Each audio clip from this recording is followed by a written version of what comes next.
আমি অল্প বয়সে বিয়ে করেছি, দেন মোহরের টাকা অনেক বেশি, এখন কি করব একটু বুঝায় বলেন, দেওয়ার মতো সামর্থ্য নেই। আরে বেচারা, দেওয়ার মতো সামর্থ্য নেই তো বিয়ে করতে বলছে কি আপনাকে? যেহেতু বিয়ে করে ফেলছেন আর ফান্দে আটকা পড়ে গেছেন, এখন আমি তো বাঁচার কোনো রাস্তা দেখতেছি না। এখন একটা রাস্তা আছে, সেটা হলো বউয়ের কাছ থেকে কিস্তি করে নিতে পারেন, যে একটা খাতায় লেখা রাখো, আমি গরিব মানুষ, যা পারি মাঝে মধ্যে দেবো, তুমি ওইটা বুঝে পায়া লেখা রাখো, আপনিও লেখা রাখেন। দিতে দিতে বলবেন যে আমি যদি মরে যাই মাফ করে দিও, আর যতদিন বেঁচে থাকি আমি তোমার দেনা পরিশোধ করে দেবো, এটা চেষ্টা করি। আর বুদ্ধি আরেকটা আছে, সেটা হলো একটা দরখাস্ত লিখতে পারেন, বউয়ের কাছে একটা অ্যাপ্লিকেশন লিখবেন, বরাবর স্নেহময়ী স্ত্রী বিষয় মোহর মওকুফের আবেদন, জনাবা যথাবিহিত সম্মান প্রদর্শন পূর্বক নিবেদন এই যে আমি অদম গরিবের ছেলে, বা আমি নিজে গরিব মানুষ, বিয়ের সময় বুঝে উঠতে পারি নাই, মুরব্বীদের ফুসলানিতে অনেক বেশি মোহরে রাজি হয়ে গিয়েছিলাম, কিন্তু এখন আমার দেওয়ার সামর্থ্য নাই।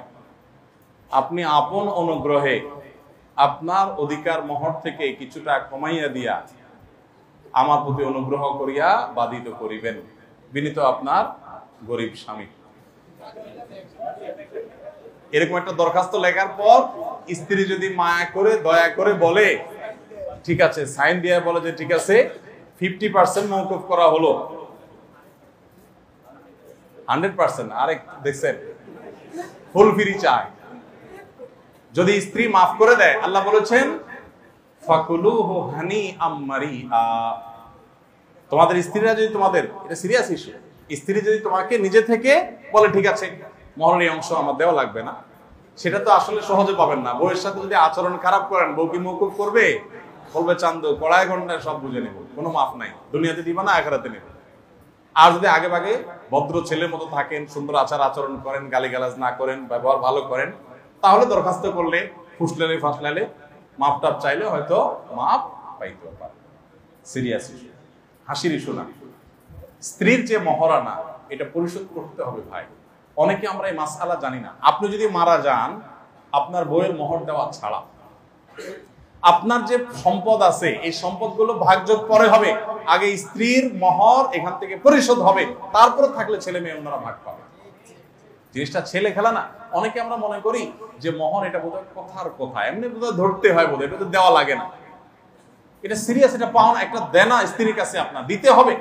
আমি যে দরখাস্তের কথা বলেছি একটু মজা করে, এর মানে এই না যে আসলে আপনি তার কাছে মাপ না চাইলে চলবে, হয় দিবেন আর না হলে তার কাছ থেকে মাপ চাইবেন। মাপ চাওয়ার জন্য আরেকটা বুদ্ধি আছে অবশ্য, সেটা হলো স্ত্রী যদি দেখেন যে মাপও করবে না, একটু শক্ত মহিলা, তাহলে বলবেন এক কাজ করো, তোমার যে ঘরোয়া কাজ কাম এগুলো আমার কিছু দাও, হাড়ি বাতিল ধোয়া, তরকারি কুটা, কিছু কাজ আমি করি, এর বিনিময়ে কিছু টাকা তুমি কাটো।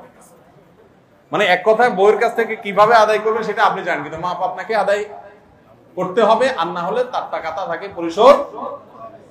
বিয়ের সময় আমরা আমাদের ছেলেবেলা দেখেছি, ছোটবেলায় দেখেছি যে একটা রুমাল দিত পুরুষের মুখে, বেচারা মুখে রুমাল দিয়ে, এখন আর এই সমস্ত নাই অবশ্য, একসময় ছিল না।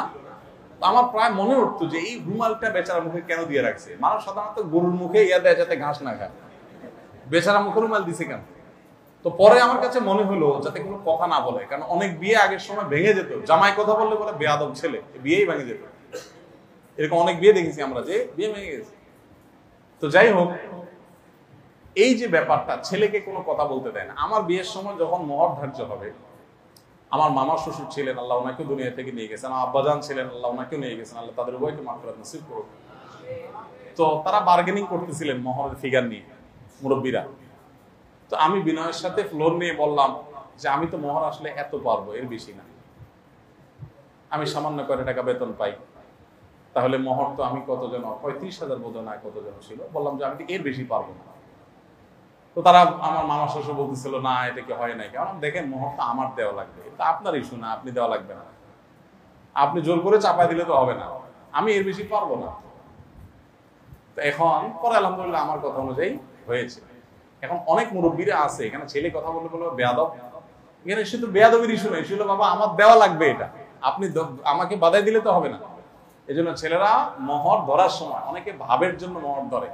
তোমার বিয়ের মোহর কত? 30 লাখ 5 টাকা, 10 লাখ 1 টাকা। এর পেটে পাড়া দিলে 10 টাকা বাইরে হবে না। মোহর কত? 10 লাখ 5 টাকা। এটা দুর্ভাগ্যজনক। মোহর এটা ফ্যাশনের বিষয় না। অনেকে মনে করে মোহর এটা, অনেক মেয়ের বাবারা এই ভুলটা করে, মনে করেন যে মোহরটা হলো সিকিউরিটি মানি। এটা ভুল। মোহর কোনো সিকিউরিটি মানি না। মনে করে যে তালাক দিতে পারবে না, বেশি মোহর হলে মোহর দেওয়ার ভয়ে তালাক দিতে পারবে না। খুবই দুর্ভাগ্যজনক একটা ব্যাপার। আপনি বিয়ে দেওয়ার আগেই তালাকের চিন্তা করতেছেন, নেগেটিভ চিন্তা করতেছেন। মনে রাখবেন, যে বিয়ে ভাঙবে ওটা 10 কোটি টাকা মোহর হইলেও ভাঙবে, আর যেটা ভাঙবে না ওটা অল্প থাকলেও ভাঙবে না। এখানে অনেক মুরব্বীরা আছেন, তাদের মোহর অনেক কম ছিল। বাবাজি, আপনার মোহর কত ছিল?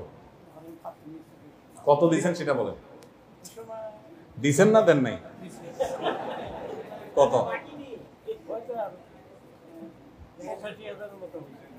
কি বলেন আপনি? 8500 টাকা মনে হয়, 8500 মনে হয়। না, মোহরে ফাতেমি এত টাকা আমাদের বিয়ের সময় তো 35-40 ছিল।